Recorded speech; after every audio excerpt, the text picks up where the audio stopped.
আউযুবিল্লাহি মিনাশ শাইতানির রাজিম বিসমিল্লাহির রহমানির রহিম। আপনারা দেখছেন আমি এখন আমার ছোট্ট যে টাইগার মুরগির খামার, সেই খামারে এসেছি। একটি খামারির সবথেকে আনন্দের বিষয় হলো যখন তার মুরগির খামারে প্রথম যে ডিম পাড়ে, এর থেকে আনন্দের মুহূর্ত আর হতে পারে না। আজকে আমার মুরগির বয়স 3.5 মাস প্লাস। তো আজকে আমার মুরগির খামারে আমি এসে দেখি যে একটা ডিম পেড়েছে।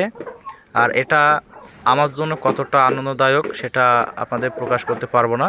যারা এরকম খামারে আছে তারাই জানে যে তার খামারে যখন তার শখের মুরগিগুলো থেকে যখন প্রথম ডিম পাড়া ধরে, এই ডিম পাড়া ধরলে তার আনন্দ যে কতটুক হয় সেটা বলে বোঝানোর মতন না।